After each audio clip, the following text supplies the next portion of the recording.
Clutch दबा के gear को कर लूँगा डाउन शिफ्ट। जैसे ही मोड आए क्लच को भी छोड़ दूंगा और एक्सेलरेशन को भी दूंगा। ठीक है, सारा ब्रेकर एक्सेलरेशन को 0 करके क्लच भी और ब्रेक भी एक साथ।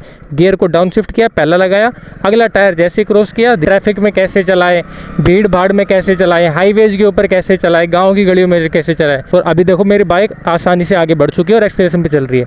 अब बताता हूँ गियर चेंज करने की कैसे पता लगे गियर चेंज करना है। बाइक को अप शिफ्ट करना है, गियर को बढ़ाना है, तो हमें ब्रेक लगाने की कोई भी ज़रूरत नहीं है। ठीक है, ये चीज़ आपको ध्यान में रखनी है। सो राम राम भाइयों, स्वागत आप सभी का आज की इस धमाकेदार वीडियो में। अगर आप लोग भी बाइक चलाना सीख रहे हो तो ये वीडियो स्पेशल आप लोगों के लिए होने वाली है, क्योंकि आज की वीडियो में हम ऐसे टॉपिक की बात करेंगे जो कई सारे लोगों के माइंड में सवाल चलते हैं कि भाई ट्रैफिक में कैसे चलाएं, भीड़ भाड़ में कैसे चलाएं, हाईवेज के ऊपर कैसे चलाएं, गाँव की गलियों में कैसे चलाएं। तो आज की वीडियो में इससे रिलेटेड बात करने वाले हैं। तो सबसे मेन चीज़ तो देखो, आपको एक चीज़ समझनी होगी कि पेड़ की जड़ को मजबूत होना पड़ता है अगर पेड़ को ताकतवर बनना है तो। ठीक है, अगर उसकी जड़ मजबूत नहीं होगी तो वो ताकतवर पेड़ हो ही नहीं सकता, सबसे पहली बात।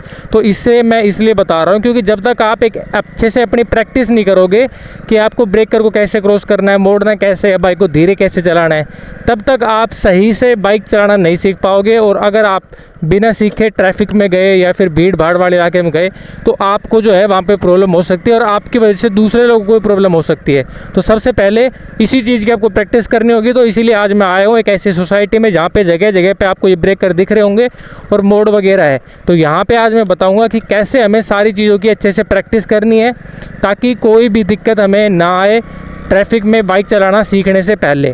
तो चलिए अपनी वीडियो को ज़्यादा समय ना ख़राब करते हुए अपनी वीडियो को शुरू करेंगे। सारी चीज़ें मैं आपको प्रैक्टिकली बताऊंगा, कब क्लच दबाना है, कब गियर लगाना है, कैसे ब्रेकर पे क्रॉस करना है, कौन सा गियर रखना है, सारी चीज़ें A to Z। तो भाई हर वीडियो की तरह बेसिक से शुरुआत करेंगे, सारी चीज़ें बताएंगे, लेकिन आपको दो मेन चीज़ें बताते हैं जो आपको ध्यान में रखनी है। सबसे पहली चीज़ तो भाई सोसाइटी है तो लोग वगैरह आते जाते रहते हैं, घरों पे भी रहते हैं, तो आपको बेवजह हॉर्न नहीं बजाना है। दूसरे नंबर पे आपको हेलमेट पहन लेना और किसी ऐसे व्यक्ति को, ऐसे जो पहले से बाइक चलाना जानता है, नहीं एक्सपीरियंस हो, उसको साथ में रखना है। अगर सही से आपको चलानी नहीं आती है तो गियर वगैरह बदलने हैं ना, स्लो वगैरह स्पीड पे चलाना। तो बाकी चलिए वीडियो को शुरू करते हैं। की को हमने इंसर्ट कर लिया, बाइक को हमने लगा लिया न्यूट्रल में। न्यूट्रल लगता है आगे की तरफ यानी कि पंजे में, और जितने भी हमारे गियर है वो सारे पीछे की तरफ लगते हैं, 1 2 3 4 कुछ इस प्रकार से। अभी सबसे पहले मैं आपको यही बताता हूँ कि बाइक को आगे कैसे बढ़ाना है और गियर को चेंज कैसे करना है, अप शिफ्ट कैसे करना है, आगे कैसे बढ़ाना है। ठीक है, न्यूट्रल में है, सेल बटन दबा करके मैंने अभी स्टार्ट कर लिया। क्लच दबा करके पहला गियर लगाऊंगा पीछे की तरफ, धीरे धीरे क्लच को छोड़ना शुरू करूंगा। जैसे ही बाइक हल्की सी आगे बढ़े, बिल्कुल हमारे इंजन की जो आवाज़ हो दबने लगे, हल्की सी चेंज हो, वहीं से एक्सेलरेशन देना शुरू करूँगा। देखो अब मैं एक्सेलरेशन नहीं दे रहा, बाइक क्लच से आगे बढ़ रही है, तो वहीं से एक्सेलरेशन देना शुरू करूँगा और क्लच को और छोड़ना शुरू करूँगा, लास्ट में छोड़ दूँगा। और अभी देखो मेरी बाइक आसानी से आगे बढ़ चुकी है और एक्सेलरेशन पर चल रही है। अब बताता हूँ गियर चेंज करने की कैसे पता लगे गियर चेंज करना है। अब देखो हमारी जो स्पीड है ना वो 10 के करीब है। अगर मैं और ज़्यादा एक्सेलरेशन दूंगा ना तो आवाज़ इंजन की बढ़ेगी लेकिन स्पीड नहीं बढ़ेगी। वहाँ पे मेरे को समझ जाना है कि गियर को चेंज करना है। अब बताता हूँ करना कैसे है।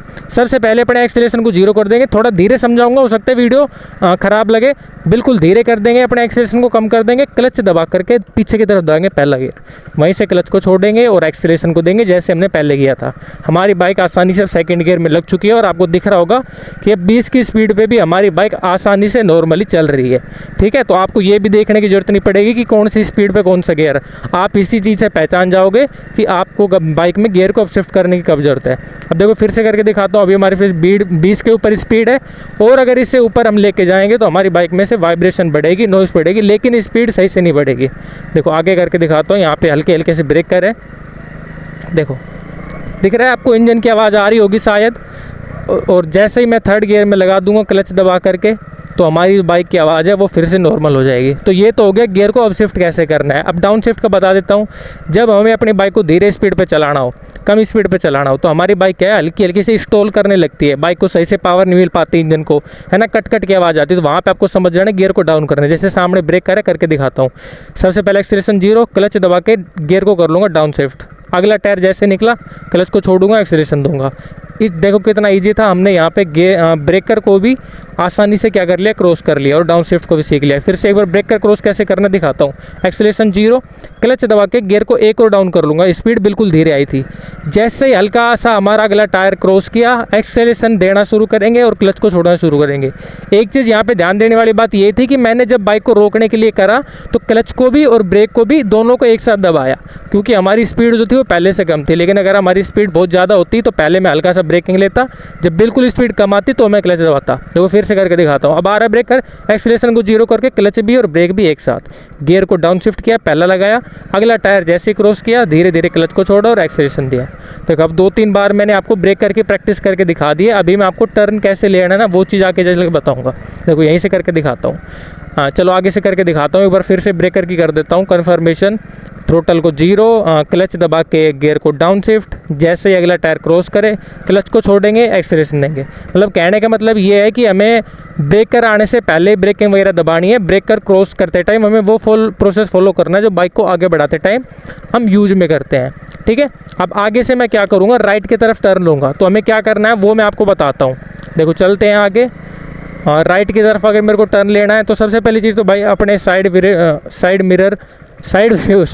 व्यू मिरर में ज़रूर से देखना कोई आ तो नहीं रहा है जिस भी तरफ आपको जाना है। इंडिकेटर को ऑन कर लेना, एक्सीलरेशन को कम करके अपनी बाइक की स्पीड को कर लेना कम। जैसे मोड आए क्लच को छोड़ना और एक्सीलरेशन देना, गियर को लगा लेना। दूसरा, अगर आपकी स्पीड जो बाइक की है वो 20 से 30 के करीब हो, अगर आपकी स्पीड उससे ज़्यादा हो तो आपको ज़्यादा कर लेना है। और ये चीज़ आप खुद नोटिस कर पाओगे जब आप बाइक चलाना सीखोगे। ठीक है, आपकी बाइक में कितनी पावर है, कितनी स्पीड पे आपकी बाइक चल रही है, उसके हिसाब से आप अपनी इस चीज़ को नोटिस कर सकते हो। ठीक है, बाकी काफ़ी सारे ब्रेकर है तो ब्रेकर पे तो बार बार क्या ही बताना। आगे से फिर से हमें राइट टर्न लेना है तो फिर से करके दिखाता हूँ। देखो अभी जैसे थर्ड गियर में चल रहा हूँ, 20 से ऊपर है। ठीक है, साइड व्यू मिरर में देखा कोई नहीं आ रहा, इंडिकेटर को ऑन करूँगा साइड वाले को, क्लच दबा के गियर को कर लूँगा डाउन शिफ्ट। जैसे ही मोड आए क्लच को भी छोड़ दूँगा और एक्सेलरेशन को भी दूंगा। ठीक है, अब देखो दोनों में ना एक कॉमन चीज़ है जो मैं आपको बताता हूँ, ब्रेकर पे भी मोड पे भी। हमें मोड आने से और ब्रेकर आने से पहले वो प्रोसेस फॉलो कर लेना है जो हमें बाइक को रोकने के लिए करना है। मोड पे और ब्रेकर के ऊपर हमें वो प्रोसेस फॉलो करना है जो बाइक को आगे बढ़ाने के लिए करते हैं, यानी कि गियर को अपशिफ्ट करने के लिए करते हैं। ये कॉमन चीज़ है, दोनों के अंदर आपको ये चीज़ ध्यान में रखनी होगी। ठीक है, बाकी उम्मीद करता हूँ ये दोनों चीज़ें आपको अच्छे से समझ में आ चुकी होगी कि कैसे आपको मोड़ना है और कैसे आपको ब्रेकर पे करना है। तो इस चीज़ की आप अच्छे से पहले प्रैक्टिस कर लेना। यहाँ से आप कैसे बाइक को धीरे चला पाओगे उसकी भी अच्छे से प्रैक्टिस आपकी जो है वो हो जाएगी। अभी एक बार ना मैं सोसाइटी से बाहर चलता हूँ और आपको फिर दिखाता हूँ कि हमें गियर को डाउन शिफ्ट कैसे करना है, अप शिफ्ट कैसे करना है कम्प्लीटली, क्योंकि यहाँ पे जगह जगह पे ब्रेकर है ना, तो वो थोड़ा सा इम्पॉसिबल है, बार बार स्पीड को धीरे करना पड़ता है। तो आप 1 मिनट का समय दो, हम बाहर चलते हैं और फिर मैं आपको कम्प्लीटली गियर के बारे में समझाता हूँ। बाकी ये चीज़ें यार, आप अगर एक्सपीरियंस हो, आपको थोड़ा बहुत भी आता है, आपने पहले प्रैक्टिस की हुई है तो बहुत अच्छी बात है। नहीं तो मैं वीडियो का लिंक ना सारे का डिस्क्रिप्शन में डाल दूंगा। मैंने स्पेशल वीडियो बना रखी है कि कब हमें गियर को बदलना चाहिए, कैसे बदलना चाहिए, एक ही वीडियो के अंदर, है ना। ब्रेकर को हमें कैसे क्रॉस करना है बिना बंद करे, बिना डिसबैलेंस हुए, तो वो सारी स्पेसिफिक वीडियो मैंने बना रखी है। अब जा करके चेक करना, मैं नीचे डिस्क्रिप्शन में लिंक डाल दूंगा सारी वीडियो का। अभी देखो हम एक हल्के से प्लेन रोड पर आए हैं, यहाँ पर कैसे हमें क्रॉस करना है मैं बताता हूँ। अब नॉर्मली हमारी बाइक चल रही है, मेरी बाइक की जो स्पीड है ना वो 30 के पास है। ठीक है, थर्ड गियर में अभी जो मेरी बाइक है वो चल रही है, स्पीड दिख रही है वो 30 और 40 के बीच में थर्ड गियर पे है। अब जैसे मैं कोशिश करूंगा अपनी बाइक की स्पीड को बढ़ाने की, एक्सेलरेशन देने की, तो आवाज़ बढ़ रही होगी नीचे से इंजन की, लेकिन स्पीड तरीके से नहीं बढ़ पा रही और जो पावर मैं चाह रहा हूँ वो नहीं मिल पा रही। तो मेरे को क्या करना होगा, गियर चेंज करने के लिए एक्सेलरेशन को कम, क्लच दबा के पीछे दबाऊंगा, जैसे गियर चेंज हो गया क्लच को छोड़ूंगा और एक्सेलरेशन दूंगा। ध्यान रहे इस प्रोसेस में हमें ब्रेकिंग लगाने की कोई ज़रूरत नहीं है। जब हमें बाइक को अपशिफ्ट करना है, गियर को बढ़ाना है, तो हमें ब्रेक लगाने की कोई भी ज़रूरत नहीं है। ठीक है, ये चीज़ आपको ध्यान में रखनी है। तो ये तो हो गया अप शिफ्ट। अब डाउन शिफ्ट का बताता हूँ। अब सामने मेरे को ख़राब रोड दिख रही है तो सिंपल सी बात है, स्पीड को कम करना पड़ेगा। तो यहीं पर अगर मैं देखो 4th गियर में चलाऊँगा तो जो है वो हमें यहाँ पे प्रॉब्लम हो सकती है। देखो अभी दिख रहा होगा आपको, बाइक में से कट कट के आवाज़ आ रही है, और अगर और मैं ज़्यादा स्पीड को कम करता तो मेरी जो बाइक है ना वो बंद हो जाती। अब देखो मैं फिर से एक ब्रेकर, मतलब थोड़ा ख़राब रास्ता आ रहा है, वहाँ पे करके दिखाता हूँ। वहाँ पे 4th गियर में किया, मैं 2nd गियर लगा लेता हूँ। ठीक है, 1 2 ये हमारा लग गया 2nd गियर, क्लच को छोड़ूंगा, एक्सेलरेशन दूंगा। अब अगर मैं धीरे भी बाइक को चला रहा हूँ तो भी हमारा इंजन ना ही कोई अंडर पावर फील हो रहा है, ना ही कोई लोड इस पे आ रहा है कि हमारी जो बाइक है वो बंद होगी। आसानी से हम अपनी बाइक को चला पा रहे हैं। ये बात होगी कि हमें डाउन शिफ्ट कैसे करना है, और थोड़ी देर पहले मैंने बताया कि अप शिफ्ट कैसे करना है। बाकी वीडियो थोड़ी सी आपको अजीब लग सकती है क्योंकि सारी चीज़ें मैं इसी के अंदर करके बता रहा हूँ, तो लेकिन अगर आप समझना चाहते हो चीज़ों को तरीके से तो ये चीज़ें सारी परफेक्ट थी। आप इनको ट्राई करके देखना, सारी चीज़ें आपको अच्छे से समझ में आएंगी, क्लियरली, कंप्लीटली। बाकी उम्मीद करता हूँ ये वीडियो आपको अच्छी लगी होगी। जितनी ज़्यादा प्रैक्टिस करोगे उतनी ज़्यादा परफेक्शन आपके अंदर आएगी। आगे हम वीडियो लाएंगे बहुत जल्द कि हमें ट्रैफिक में कैसे चलाना है, भीड़ भाड़ वाले इलाके में कैसे चलाना है, सारी चीज़ों के ऊपर और डिटेल में। इस वीडियो में तो थोड़ा सा आपको समझ में कम आ रहा होगा, क्योंकि ये प्रैक्टिस करने के लिए मैंने बताया कैसे करना है। वहाँ पे तरीके से चलाना कैसे है, स्टेप बाय स्टेप सारी चीज़ें मैं आपको करके दिखाने वाला हूँ। तो चैनल को सब्सक्राइब कर लेना। बाकी इस वीडियो को शेयर कर देना ऐसे दोस्तों के साथ जो बाइक चलाना सीख रहे हैं या फिर सीखना चाहते हैं। Thank you all of you. आप लोग वीडियो में हमारी यहाँ तक बने रहे।